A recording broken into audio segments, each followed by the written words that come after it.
Pronto. Na hora que você começar, aí a Carol começa a live. Não, acho que você começa na live do seu perfil. Eu vou começar não. Você tem que falar que a gente está na live do seu perfil, que é do pessoal. Agora vocês estão ao vivo. Vai gravar aqui. Quem tá no celular aí da Nath, pode postar assim, ó. Que o pessoal que tá esperando a live no outro perfil, a gente tem que avisar o outro perfil. Já foi avisado, Já foi avisado, Já foi já. avisado. Então explica porque a gente tá aqui nesse perfil. Bom, gente, erros de gravação iniciantes da nossa parte. A gente precisa de 1000 seguidores para poder iniciar uma live, então como Rainhas precisa desse número, então quem quiser puder dar essa força aí pra gente na próxima fazer direto por lá. E aí, por conta disso, estamos no mel, mas é todo mundo bem-vindo. E o YouTube é uma promessa que vocês vão fazer aqui de que tudo dando certo. Tá. Vamos ver, vem aí. Vem aí, vem aí. Vem aí. Nossos bem aí tem funcionado. Tem funcionado. Bom, então eu e a Meg, eu sou a Carol, a Meg que tá aqui comigo, a gente é sócia e proprietária da Poison Books, que é uma livraria de literatura fantástica e de terror aqui na Zona Leste de São Paulo. E a gente trouxe a Fernanda Chazan, que já deu uma palestra aqui pra gente sobre marketing. E estamos com as rainhas do grito.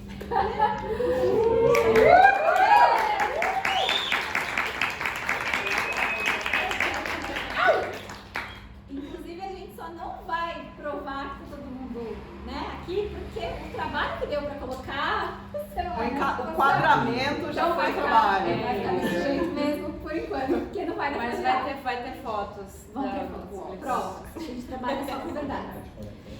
Para conversar sobre trabalhos de divulgação de terror. Né? A primeira pergunta eu acho que a gente sempre tem que fazer quando a gente fala de terror, porque terror é uma paixão, né? Então, como que cada um de vocês se apaixonou pelo terror? Nossa, por quê? Que importante isso. Bom, como me apaixonei assim, eu conheci terror quando eu tinha 3 anos, porque minha irmã me fez assistir Chuck. E eu fiquei muito traumatizada. Foi horrível, na verdade. Mas ela me fez assistir também, por exemplo, Freddy Krueger. Enfim, eu gostei muito. E aí, daí pra isso, por algum motivo minha mãe me fazia assistir Beetlejuice, Edward Mãos de Tesoura, vários filmes de terror aleatórios, tipo A Experiência, de sci-fi. Eu tenho 5 anos assistindo A Experiência. Por que acharam ótimo alugar isso pra uma criança assistir? Eu não sei. Priscila Rainha do Deserto também fez parte da minha formação. Então eu acabei pegando gosto por isso e desde muito nova eu vou nesse meio aí estranho. Então foi isso aí, foi um caminho natural. E aí quando eu conheci, por exemplo, a Zombie Walk, aí foi a primeira vez que eu fiz maquiagem de terror e aí isso eu continuei fazendo e eu sempre gostei de tirar foto, fui tirando fotos, postando e aí chegamos aqui hoje, acabamos produzindo conteúdo sem querer, né? Porque comecei a postar maquiagem, tá dando certo e aí a gente vai adaptando isso pra livros. E é isso. Bom, eu sempre gostei muito de filmes, em casa a gente fazia coleção de VHS, mas era VHS de desenho da Disney, né? Umas coisas levinhas.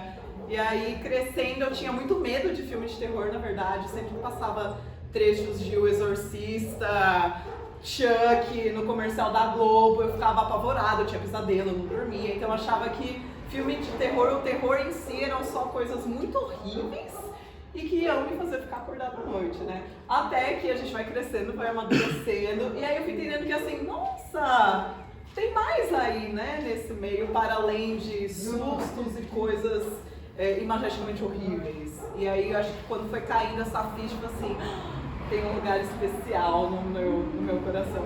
E zumbi, inclusive, antes de eu gostar de filmes de terror, eu organizava zombie walks na minha ex-cidade, Bauru. As 3 primeiras edições da cidade foi eu que organizei. Eu assim, ai, zumbi é muito legal, mas espírito, pera lá, né? Pera lá. Então tinha um limite. Aí hoje, assim, quase tudo é bem-vindo. Bom, eu também tinha muito medo quando era pequena, né? Mas era aquele... Ai, eu quero ver. Ai, eu quero ver. E eu lembro muito de filmes que passavam no SBT, assim, de noite, né? Inclusive o Chuck, que eu também tinha muito medo do Fred. Mas ir na locadora e ficar na sessão de terror e não pegar nada, só ficar vendo as capas, sabe? Até que, acho que na adolescência, assim, que uma vizinha da frente me chamava pra ir na casa dela assistir filme de tarde e ela sempre pegava os filmes de terror e começou a, né, passar pra mim, assim. E aí, uma outra amiga me apresentou o Boca do Inferno, que até então eu não conhecia, e eu comecei a ler críticas de filmes ruins, que eram sempre muito mais divertidas do que as críticas de filmes bons. Mas eu só lia o site, assim, né? Até que, acho que foi no Facebook, lá no começo, o Marcelo, né, que é o dono do Boca, abriu uma seleção porque ele precisava de alguém para fazer notícias. Falei, notícia eu consigo fazer, né? Só fácil. Mas escrever uma crítica, jamais. Eu só sei falar se gosta ou não gosta do filme, sabe? Não.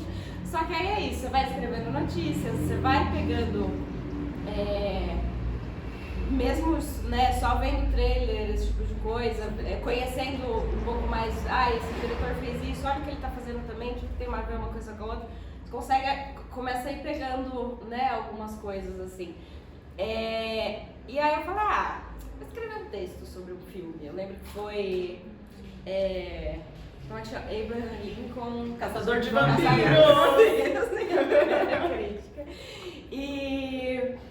E aí comecei a escrever e a estudar também, né, mais sobre o terror, porque é isso, assistir por esporte é muito legal, mas quando você estuda e vê o que tem por trás, é muito mais legal. Até quando eu falo, você trabalha com o quê? Eu falo de filme de terror, tipo, estudo filme de terror. O que tem pra estudar filme de terror? E aí eu sempre gosto de falar ou do Godzilla, que é muito conhecido, ou fazer a minha defesa de que o Chuck é o maior aliado da causa LGBTQIA+. Ué, vamos dissertar sobre isso.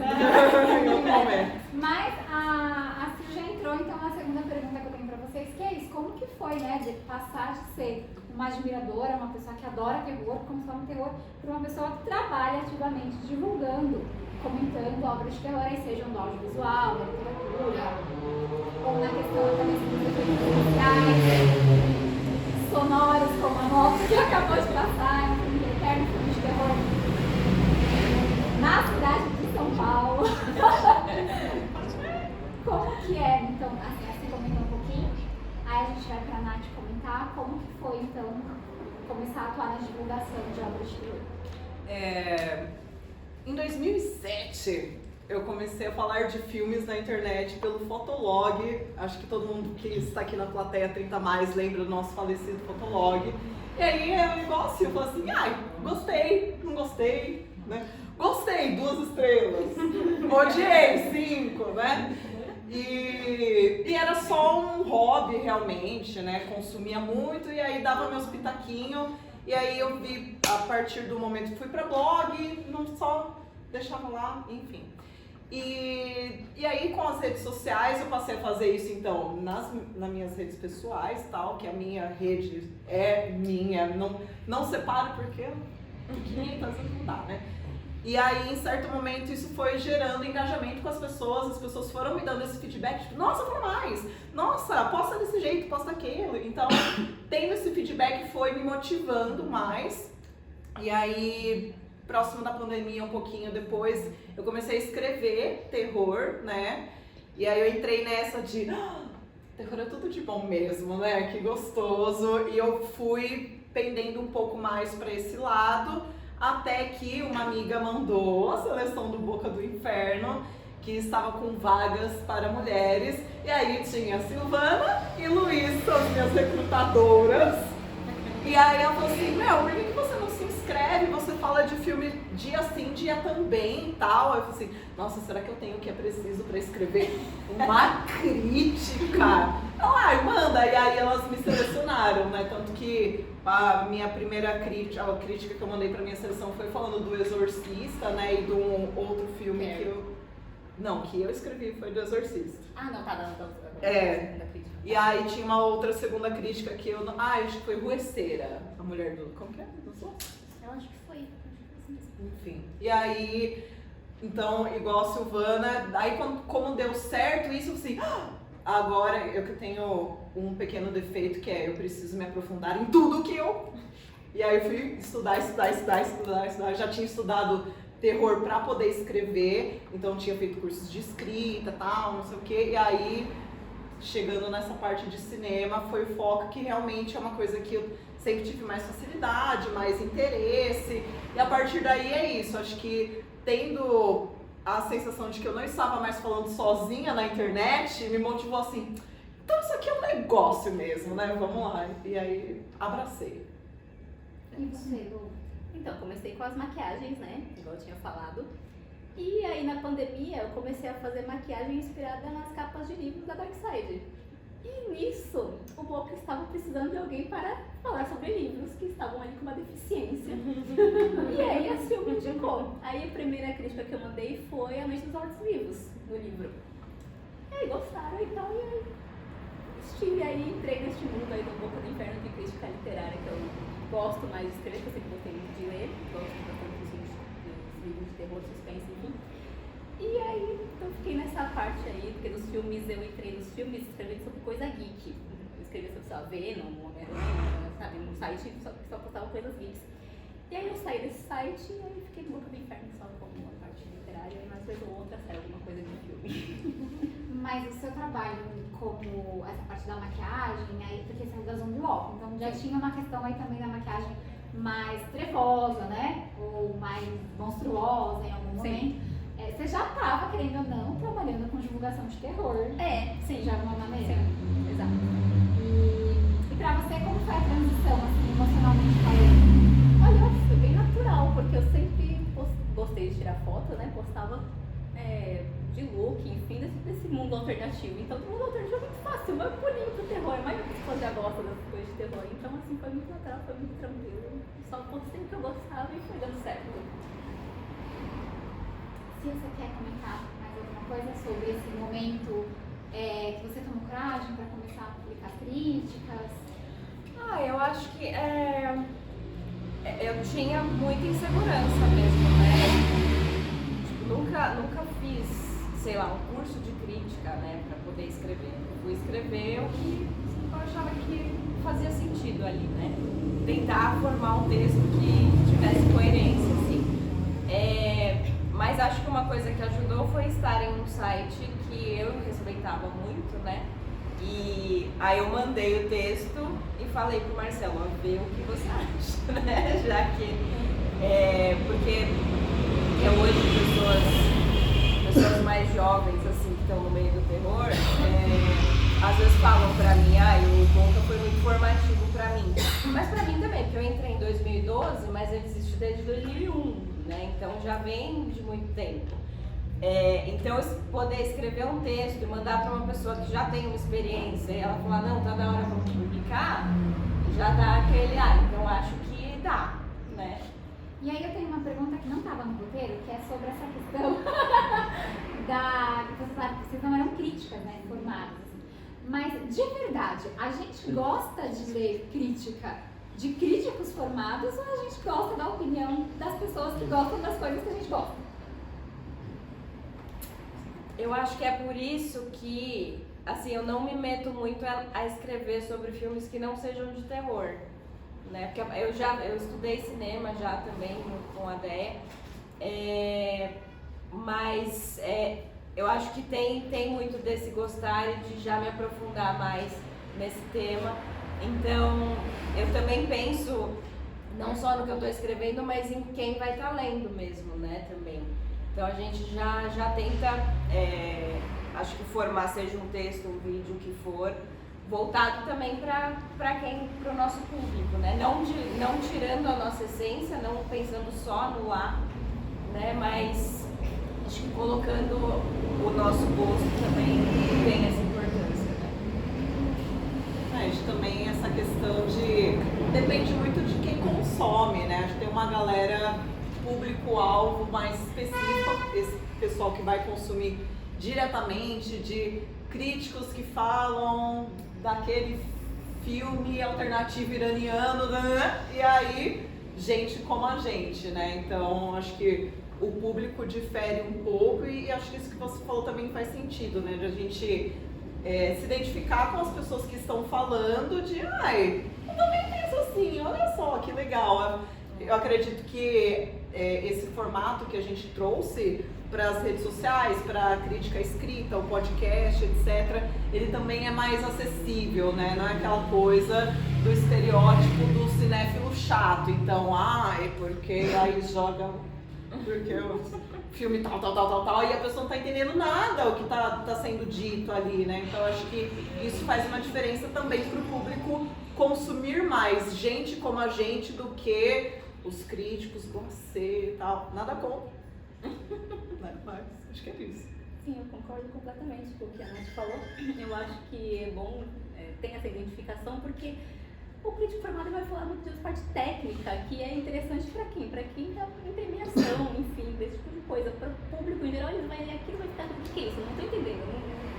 Não estudei isso para saber. Então, o pessoal comum falar sua opinião de forma bem estruturada, acho que faz a diferença. Acho que faz uma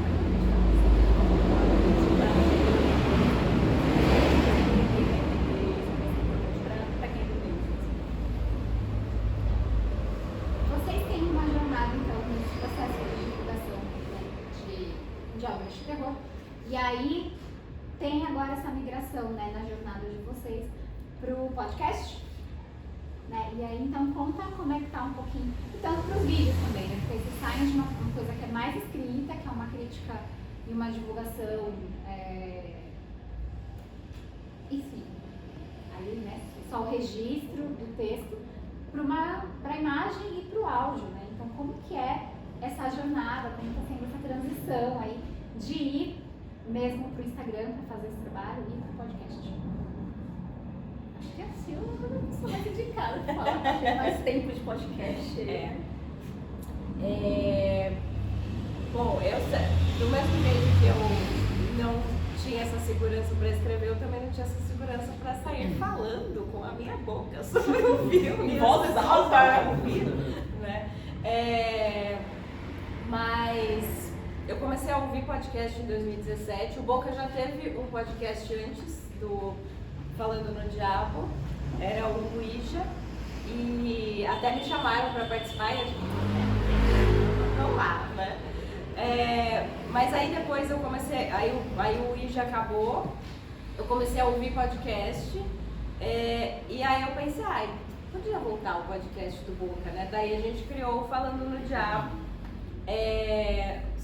aí eu apresento e tem outros 4 caras de partes diferentes do Brasil, né? E a gente fala normalmente de tema.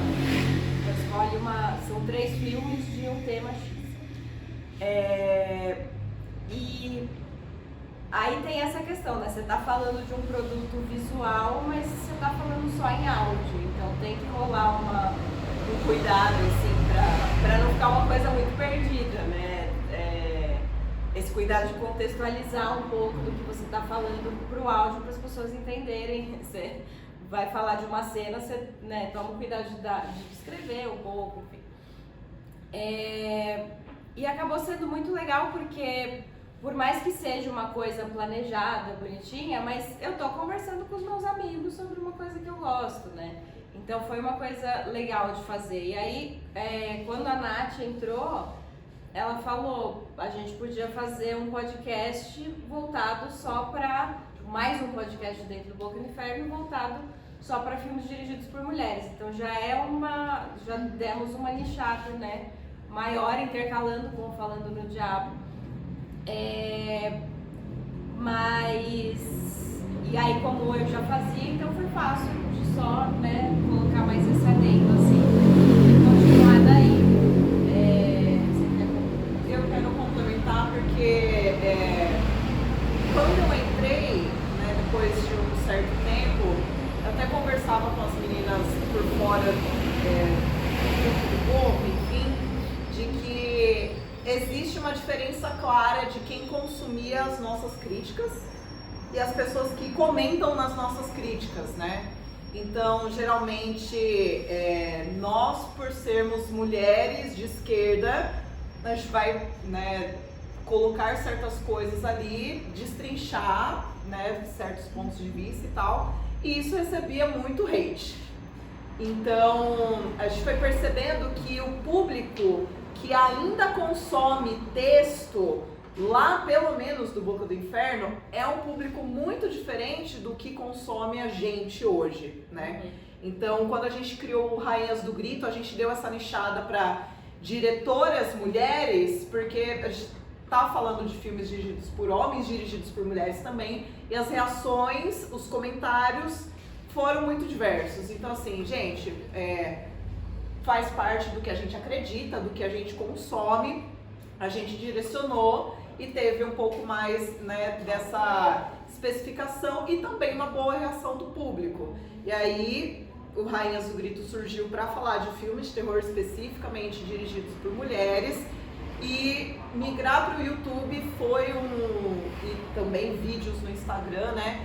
Foi um passo, acho que mais rápido, porque é isso, acho que hoje redes sociais, por mais que a gente faça do nosso jeitinho, tem certas coisas que a gente precisa se encaixar ou precisa ir adaptando demandas, né? E a gente, né, muita gente, assim, eu tenho amigos que são sinceros nas opiniões deles e depois de um certo tempo, algumas pessoas vieram me falar: ninguém lê texto mais, ninguém lê texto mais. Você tem que fazer outras coisas com a sua crítica, outras coisas. Aí a gente fez um podcast, a gente começou a ter resultado, e aí a gente viu a necessidade de que, tipo, o vídeo também é uma maneira de chamar esse público, de estar podendo levar essa palavra para outros lugares e não ficar totalmente só nichado ali. Não tem nada a acrescentar, basicamente é isso. Mas você migrou também, junto. Então, eu sempre fui muito mais do texto, eu sempre preferi texto. Aí, a primeira vez que eu participei de um podcast, que a Sil me chamou pra fazer sobre quadrinhos de terror. E, meu Deus do céu, foi horrível, eu suei, horrores, fiquei muito nervosa, meu Deus do céu, olha, mas deu tudo certo. Aí, depois de um tempo, ela me chamou pra entrevistar com o vampiro. Esse eu já estava mais calma, acho que eu tinha mais domínio também sobre o assunto, né?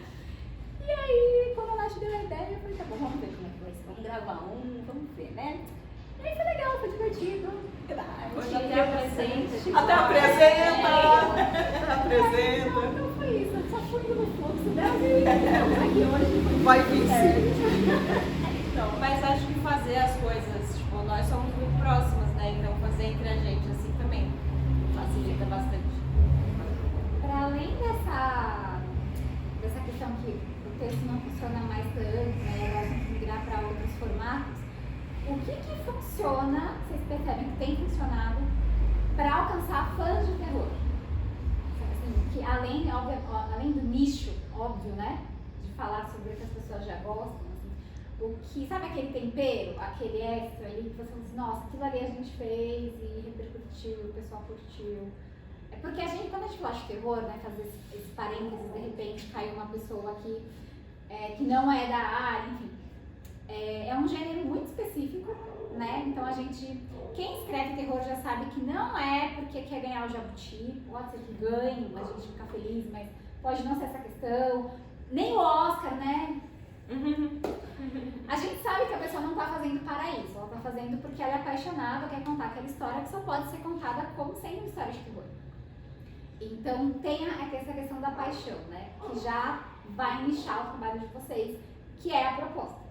Mas quando a gente está falando com pessoas que gostam de terror também, qual é aquela outra coisa que vocês percebem que, tipo, não é exatamente terror, mas está funcionando, sabe? É aquele outro assunto.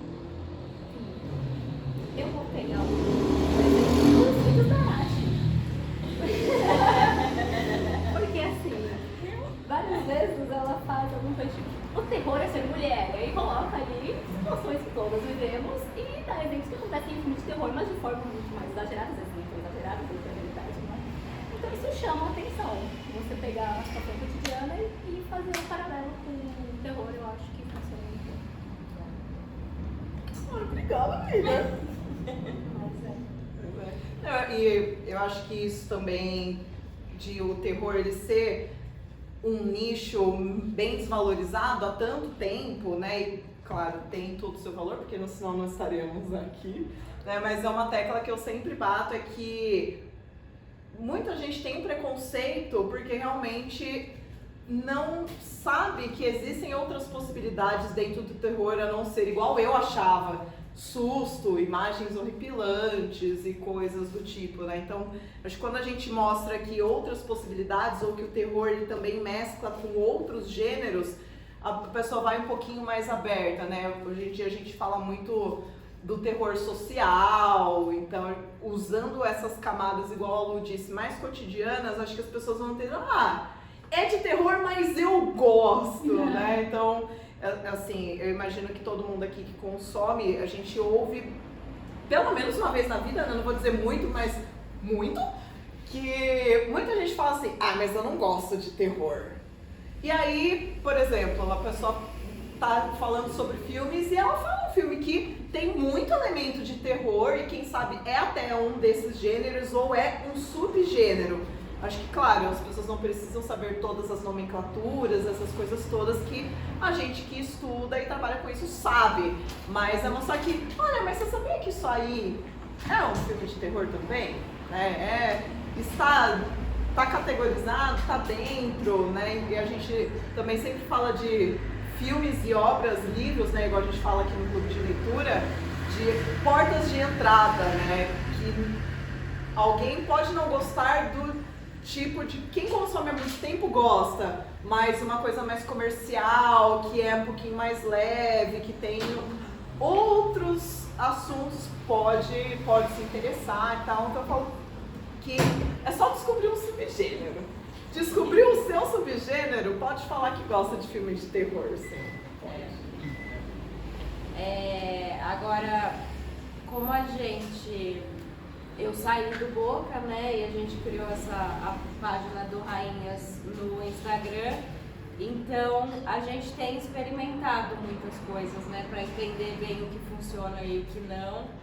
E acho que uma coisa que tem funcionado é colocar a nossa cara para fazer vídeo, né, vídeos curtos e tal. Trabalhar com cortes, assim, querendo ou não, porque pro podcast, como são terrores dirigidos por mulheres, você não vai ter lançamento toda semana. Então não dá pra gente falar toda vez sobre filme novo.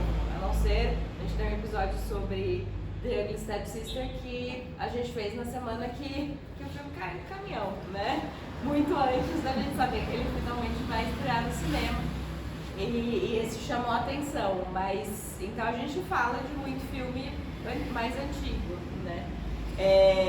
E aí já pra fazer vídeo, a gente tem testado fazer sobre lançamentos, né? Ver o que acontece. Então estamos indo nessa de ir testando o terreno para ver o que funciona, né? Agora a gente vai para o momento, ver se vocês conseguiram pensar nessa questão. Uma curiosidade que aconteceu nessa jornada de vocês enquanto fãs ou quanto divulgadores de terror. Uma coisa engraçada, uma coisa que eu não esperava ser, uma curiosidade que vocês podem compartilhar com a gente. Uma parte mais leve, vai, já que a gente tá falando de terror, uma parte mais leve. Não sei se é bem uma curiosidade, mas teve uma vez uma produtora que procurou a gente, não vou falar qual é. Sim. E, enfim, ela pediu um vídeo lá pra promover certo filme, certo? Perfeito. Aí deram 2 horas pra gente mandar o roteiro. Aí eu inventei lá uma coisa na hora que pareceu, ficou legal, eles aprovaram. Ok, perfeito, excelente. Só que aí caiu numa coisa que a Fernanda falou, que assim, a gente fez com a nossa identidade. O negócio ficou bem original, modéstia à parte, ficou bem original. Ficou babado, ficou. Assim, a pessoa que recebeu o vídeo gostou e tudo mais, mas o superior dela falou, não, mas eu queria que fosse um vídeo assim, passando o trailer no fundo e alguém falando na frente. E todas as outras 5 pessoas no país fizeram a mesma coisa, eles fizeram a mesma coisa. E o que aconteceu? Esse vídeo foi flopado e o vídeo de aí eu fiz questão de postar o vídeo que original. E esse daí foi muito bem, promoveu muito melhor o filme, então eu fiz bem essa curiosidade. Fica aí. Usar a identidade dá certo, não é mesmo? Mas algumas empresas ainda preferem a fórmula certinha só porque alguém de 500 mil seguidores fez daquele jeito. Então vamos todo mundo querer que todo mundo faça igual. Tá rolando curiosidade não sobre terror, mas curiosidade de conversas que rolam na Poison Books, também não vou citar nomes, mas tá rolando pessoas produzindo, né, arte, roteiro, arte escrita, né, e as correções superiores sendo feitas por inteligência artificial. Então, assim, você é uma pessoa humana criando para seres humanos, para que outros humanos produzam o restante do trabalho, e isso vai ser consumido por outros seres humanos. E aí, em vez do ser humano, que é pago para fazer análise, para ver se tá legal, ele joga lá no sistema de inteligência artificial. E aí, você que é humano tem que mudar porque a inteligência artificial falou que você tem que mudar. Então, coisas que têm acontecido, né? Questões. Questões. Inclusive, isso pode rolar um bate-papo aí pra vocês, vou dar ideia se vocês quiserem fazer aí. Qual a influência da inteligência artificial nos filmes de terror? Então, fica aí pra vocês pensarem no futuro. É uma boa, mas é muito sofrido. Resumo, dor e sofrimento. Do tipo que a gente não gosta e gosta de Nath, sua curiosidade. Minha curiosidade. Ai, eu achei que era uma só. Eu achei que era uma só. Eu acho que não é muito uma curiosidade assim, né? Mas só pra complementar o que eu tava falando dessa diferença de público, né? Quando eu entrei no Boca, a minha primeira crítica foi sobre um filme que chama The Mill, O Mistério do Moinho. E ele é uma alegoria para falar que o capitalismo falhará, enfim, né? E aí eu fiz essa crítica e foi postada no site, foi publicada. E eu tive 16 comentários e pelo menos 15 foram me xingando, né? E eu fiquei desesperada, falei assim, minha carreira começa e acaba aqui, né? Aí eu chamei, a gente não tinha intimidade ainda, né?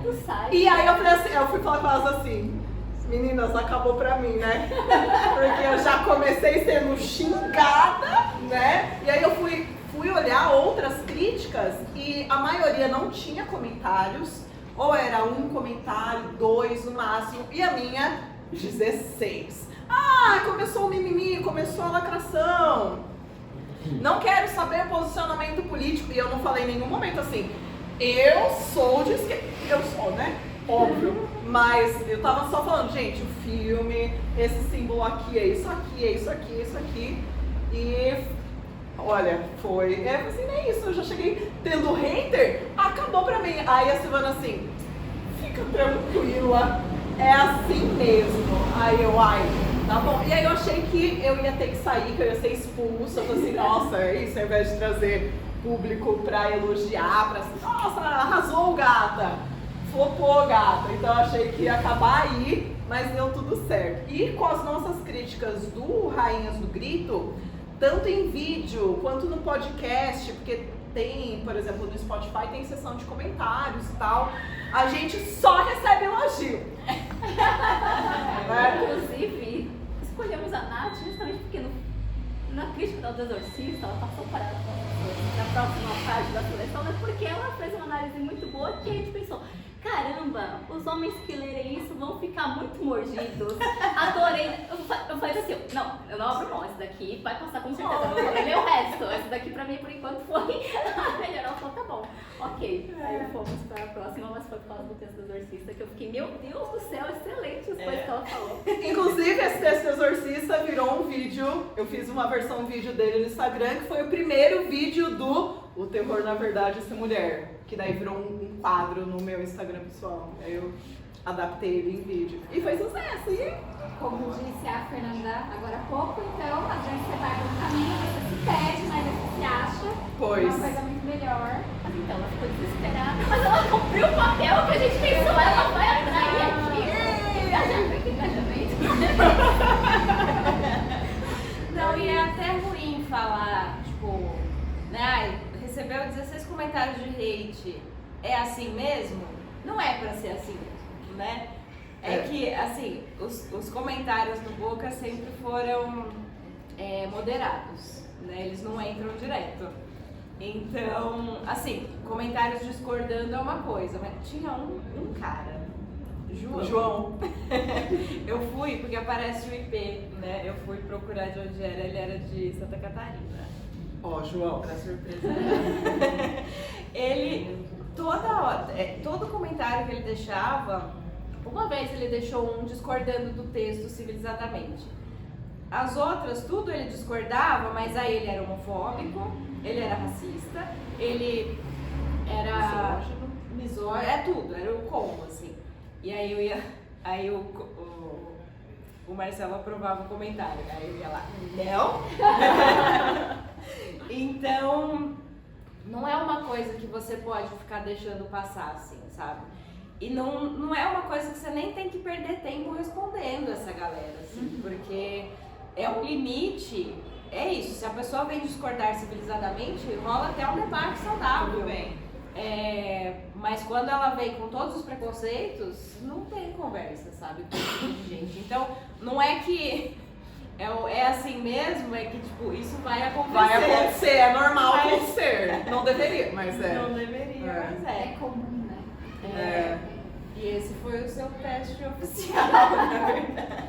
Provação. Mas é interessante notar que foi uma pulada de comentário num texto escrito por uma mulher também, porque é muito difícil os caras comentarem desse jeito quando o texto é escrito por um homem. E a maioria dos críticos do Boca são homens, né? A menos que seja coisa tipo entrevista com um vampiro, a série. Ah, estragaram, colocaram gays. Então, aí, Nossa! isso aí também sempre vem.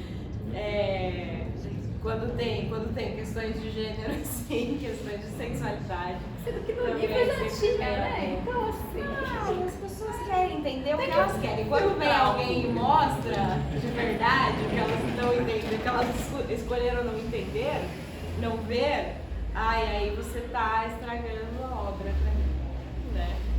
E Não é difícil. a sua curiosidade? Acho que essa do João contou como uma curiosidade. Contou, né? A Luísa. Hater. As coisas. A Carol, que fofoca! Mas acho que não tenho mais curiosidade. Essas épocas de festivais, como você fez, Ai, nossa, o festival é sempre um... Eu não sei se entra tanto É um no assunto. evento. Sempre é um evento. né? Sempre é um evento. E aí eu tenho uma questão assim, né? Vocês então têm essas várias frentes. Vocês acham que tá rolando migrar então a questão do que acontece na mídia, principalmente do Insta, né? Para levar, a pessoa vai pro YouTube, ou vai atrás de podcast, ou muito que tá acontecendo no Instagram fica no Instagram. Como que tá sendo esse caminho? É isso, como que as pessoas têm chegado no nosso YouTube, Eu acho que né? são públicos que- diferentes, assim, a gente coloca nas redes sociais porque é importante sim, mas tem o público que só vai consumir no YouTube, que prefere consumir só no YouTube. Tem esse pessoal que só prefere consumir no Instagram e não vai clicar no YouTube. É um fato, não vai. Então tem os públicos diferentes, mas é importante divulgar em todos, porque às vezes tem alguns interessados, né? Enfim. Eu acho que o Instagram, ele vem pra unir todas as tribos num sentido de assim, gente, existe isso aqui, essas opções, e aí cada um meio que vai pro seu, né? Porque a gente percebeu, por exemplo, pelo menos entre as pessoas que a gente conhece, a gente gosta muito do podcast, e só que muita gente que a gente conhece também não consome podcast, mas consome vídeo. E aí então nós criamos o YouTube, teve gente que veio do próprio YouTube e tal, né? Então a gente foi testando essas opções e o Instagram, ele vem para essa chamada. Então, por exemplo, a gente vai fazer um vídeo pro Instagram, pro YouTube, então nós fazemos recortes e colocamos recortes em formato de reels de 1 minuto para falar assim, gente, tem essa crítica desse filme completa só em versão vídeo lá no YouTube, a gente deixa o link, deixa agregado na bio e tal, e aí quem quiser vai lá consumir, se inscrever no canal, enfim. Então, podcast, a gente faz um reels com um trecho do podcast, coloca lá. Gente, completo nos agregadores e tal, então é meio que a forma de chegar nas pessoas, mas aí cada um vai consumir aquilo que prefere. Então, eu acho que deixar, por exemplo, se a gente deixasse o podcast só só no Spotify e esperasse que por algum milagre as pessoas fossem chegar naturalmente lá, pode ser que tenha gente que chegue assim, totalmente. Mas, querendo ou não, a gente não pode ignorar o tamanho das redes sociais hoje no nosso momento sociocultural, inclusive, né? Então, é uma coisa que eu sempre acho importante frisar também, é que as redes sociais são esse apoio, né, essa divulgação, mas é muito difícil que a gente dependa só delas. A gente tem, o nosso podcast está no Spotify também, mas está em todos os agregadores de podcast. O Spotify não é um aplicativo de podcast, ele é um aplicativo de música que surfou na onda do podcast para ganhar dinheiro. E aí tem um podcast de política que eu escuto, que eles têm, sei lá, 400 episódios, e recentemente o Spotify deletou 69. E assim, eles hospedavam no Spotify. Então se o Spotify deletou o que está hospedado lá, o que está nos agregadores vai desaparecer também. Como a gente não hospeda no Spotify, esses tempos eles deletaram acho que 9 episódios do Falando do Diabo, que não estão mais no Spotify. Diz que é por direitos autorais, mas tipo, não explica nada, não avisa antes, é uma coisa. Ah, gente, ó, deletamos aí, tá? Se quiser entrar. só pra você saber, só. Mas como não tá hospedado lá, você vai entrar em qualquer outro tocador de podcast e vai ouvir normalmente esses episódios que eles apagaram. Então a gente não pode depender de uma Big Tech pra né, distribuir nosso conteúdo. A gente vai usá-las, mas a gente tem, por exemplo, o site rainhasdogrito.com.br, que assim como a gente posta tudo no Instagram, postou um vídeo no YouTube, vai postar um corte no Instagram, a gente vai fazer um post no site também para levar para esse vídeo do YouTube. A gente tem também, a gente está falando que texto não é tão consumido, mas a gente escreve também. Eu gosto, né? Eu continuo gostando de escrever também.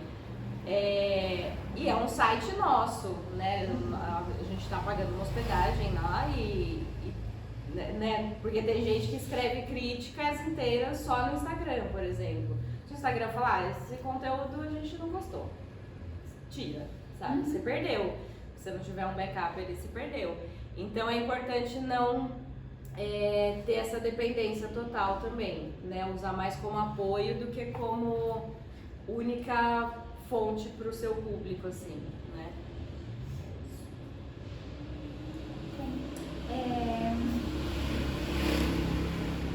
Aí essa eu acho que é legal, que assim, uma dica que vocês gostariam de ter ouvido quando começaram. Todas que a Fernanda Chazan deu hoje aqui no evento, antes da gente começar a falar. Cara dela. Tô brincando. Não, é verdade, mas... É verdade também. Feliz. Fernanda Chazan tá no Instagram, como Fernanda Chazan, como Fê Chazan, no canal Leticas, falei certo? Não falei certo. Escritora e trabalha com marketing há 15 anos, veio aqui na Poison para dar uma palestra sobre isso, só para quem veio aqui na Poison. Se vocês quiserem saber mais sobre dicas de como construir aí o seu posicionamento em redes sociais, marketing criativo, de maneira não só criativa, mas de maneira original, de uma maneira mais solta, mais verdadeira, comenta aí no live, comenta no que vocês estão vendo a gente, pra gente trazer a Fernanda, elas trazerem a Fernanda Chazan em algum momento. Procurem a Fernanda Chazan na internet. Mas qual seria a dica que você, Nath, daria pra você, se você voltasse lá quando você começou a trabalhar com terror, a falar de terror? Eu acho que me cobrar menos em relação às outras pessoas, no sentido assim, eu não me sentia no direito de me colocar o rótulo de crítica de cinema, sendo que eu escrevia sobre cinema, mesmo antes de estudar, escrevia sobre cinema há 1 zilhão de anos, e eu assim, não, porque, né, quem sou eu na fila do pão se eu não tenho 1 zilhão de seguidores, não tenho um quadro no programa do canal X da TV aberta, sei lá, né, coisas do tipo. Então, eu achava que eu não era competente o suficiente para falar sobre isso, e hoje eu vejo que, eu sou um pouquinho só, pelo menos, suficiente, né? A gente estava falando aqui antes, a Fernanda estava comentando, de que a gente precisa ter autenticidade, né? Então, eu acho que esse é um ponto de confiar mais no meu taco, no sentido assim, se for uma coisa que eu não sei, eu não vou falar. Ou eu vou falar assim, gente, não sei. Vai me perguntar do filme indie iraniano, posso até assistir e falar, amei 2 estrelas, odiei 5 estrelas, mas eu não sei sobre, igual a Luiz está falando, coisas técnicas, etc. A gente tem o Igor aqui na nossa plateia que trabalha com roteiro e tal, então tem coisas que eu não vou saber falar, mas confiar naquilo que eu sei de fato, e que por mais que uma coisa que a gente acaba falando muito nos nossos bastidores, que a gente faz porque a gente gosta, né?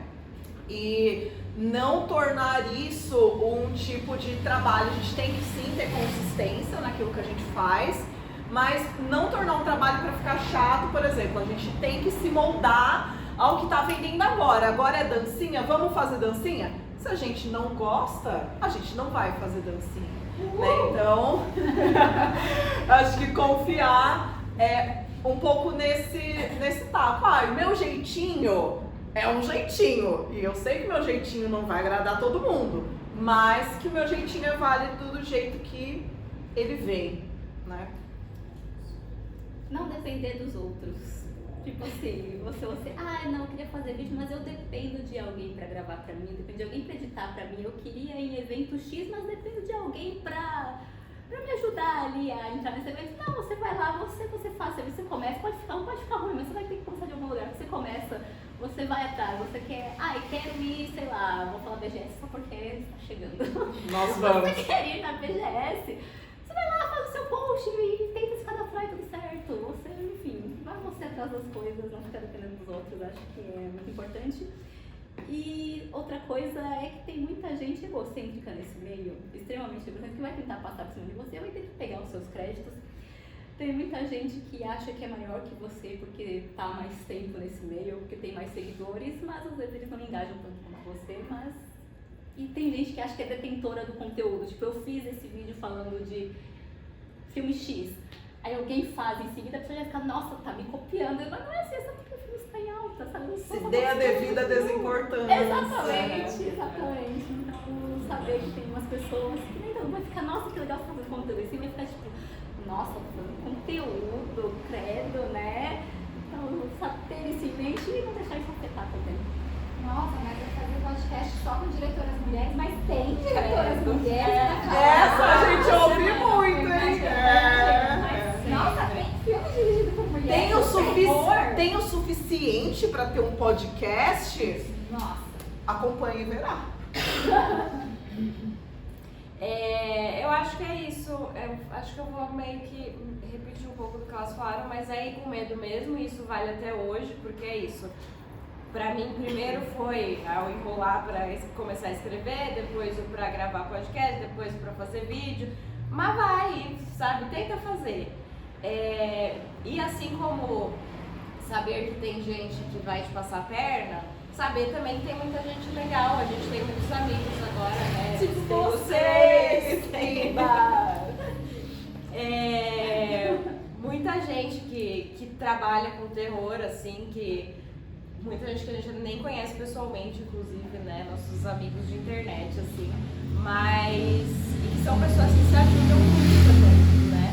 Então, claro, saber identificar quem é quem, né? Mas ter essa confiança também de que colaborar com outras pessoas que estão fazendo a mesma coisa empurra os dois pra frente, assim, né? E é muito legal, né? A gente conhece pessoas muito legais. Então a gente vai chegando no final. E aí, pra encerrar, eu queria que vocês dessem uma dica, então, de conteúdo. E aí pode ser mas assim, eu queria muito uma dica daquela cavada no fundo do baú que ninguém conhece, mas talvez seja subestimada, algo assim, né? Pode ser de um filme, pode ser de um livro, pode ser de outro podcast. Uma dica pra gente aumentar.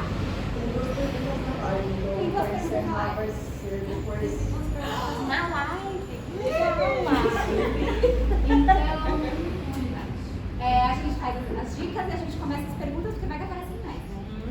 Mandem pergunta. Mandem pergunta. Mandem pergunta. Lô, uma dica. Uma dica em comum? Não, uma dica não precisa ser tão incomum, mas é que assim, a gente não queria que a gente recomendar Frankenstein. Amo Frankenstein, todo mundo vê que ela Mary Shelley, sim, mas não há questão de Mas você conhece Frankenstein? Deixa eu recomendar livro aí, livros nacionais de terror e suspense são muito bons. E eu sou panfletadora do César Bravo, não é mesmo? Então, infelizmente, eu vou aqui falar de César Bravo novamente. Eu gosto muito de César Bravo. Também Paula Febre, recomendo muito. E eles merecem todo o reconhecimento que eles têm. dicas de leitura, Nath, dicas do que você quiser. A minha dica é: parem de achar que todo filme é 5 estrelas, deem uma chance pra filme podre. Gente, eu, defensora até o fim dos tempos de filme de horror trecheira, podre de ruim, gostosas risadas. Gente, a vida é difícil, a gente precisa rir um pouco. Então, a minha dica é que vocês abram o coração